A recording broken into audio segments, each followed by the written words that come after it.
Welcome to the Sports Minute. If you like the video tonight, please comment and share it. Please subscribe to my YouTube page, Vincent Turner 560 on YouTube.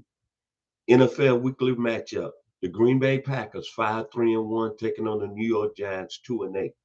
I'm gonna start with the Green Bay Packers. When they signed Michael Parsons to start the season, everybody in Green Bay was saying Super Bowl or bust. But I had this thinking. I said it's going to depend on head coach Matt LaFleur. He's had some very talented Green Bay Packers football teams over the last few years, and the Packers have came up very short each time. But I'm gonna say this: rumors coming out of Green Bay about Coach LaFleur is that he might have worn his welcome out a little bit. The time has probably went past him, and the Packer brass is talking about moving on from him if the Packers don't go a long way in the playoffs. And to be honest, there's rumors that I live here in Douglasville, Georgia, which is 30 miles west of downtown Atlanta. Atlanta Falcons are watching with a keen eye because Matt LaFleur was assistant on that Super Bowl team under Dan Quinn. Now back to the Packers. They had a very disappointing Monday night loss against the Philadelphia Eagles, and I just don't understand it. The offense is averaging 23 points a game. 1 week against the Steelers on Sunday Night Football, you're saying yourself, Jordan Love has turned the corner. He's a Super Bowl type quarterback. Yes, I'm saying it. Then last week against the Eagles, he just didn't get the job done in so many ways. Then you're thinking about Josh Jacobs, who came over from the Raiders. He's had a pretty good seasons with Green Bay. This year he's got 608 yards on the year, but last week he struggled running the football. I believe he only had something like 40 yards rushing. Now that Green Bay has lost their best player, I think offensively, and Tucker Kraft, I just don't know where the Packers are going to go offensively. I think they should have an offense average more than 23 points a game. Now on the defensive side of the ball, a lot of people are ripping Michael Parsons now. They say he can't defend the run. He's only one-dimensional. He can only rush the passer. Well, I'm going to tell you something. In this game and time, there's a lot of teams that still throw the football, and I still rather have them on my football team. And me being a Cowboys fan, I miss them. That being said, the Packers got some real good defensive players. Quay Walker at the linebacker position, 7 tackles.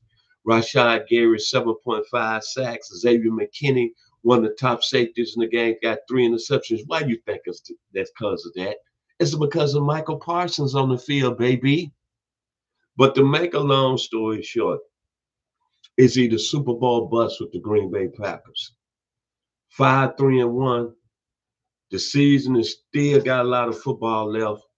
We're going to see what's going to happen with Matt LaFleur. Now to the New York Giants. 2-8 on the year.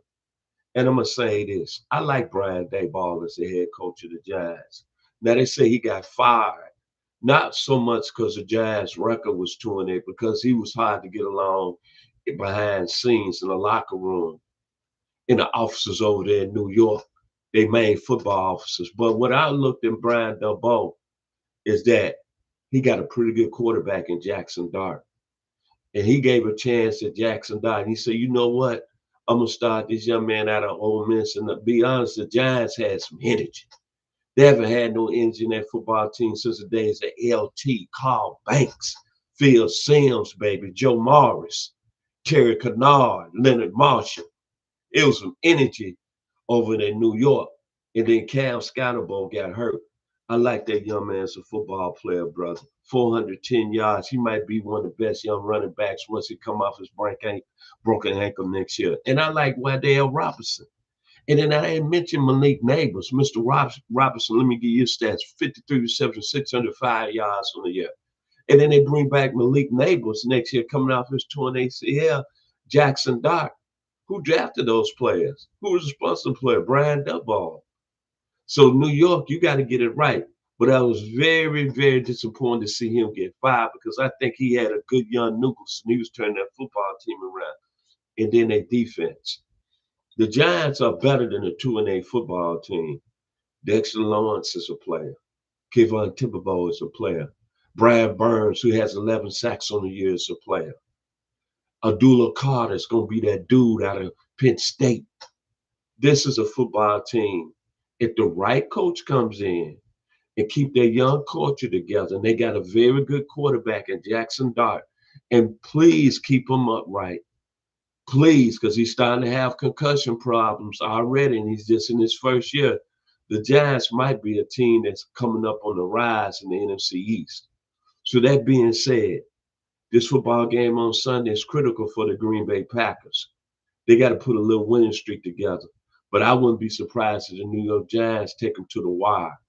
This Giants team right now, they got a new head coach. Word on the street, rumors Lane Kiffin might be in New York, Chinchilla coach, Joe Namath. But I like that Giants football team, man. I like Jackson Dart as a quarterback. In Green Bay, the clock is on you. The pressure is on you. Jordan Love, you the leader of that team. You got paid big time money. Let's don't talk about Michael Parsons' contract. Let's talk about the quarterback position. I'm taking Green Bay in a very close football game on Sunday. So if you like the video this evening, please come in and share it. Please subscribe to my YouTube page, Vincent Turner 560 here on YouTube. The G-Man, Vince Lombardi, Mark Starr.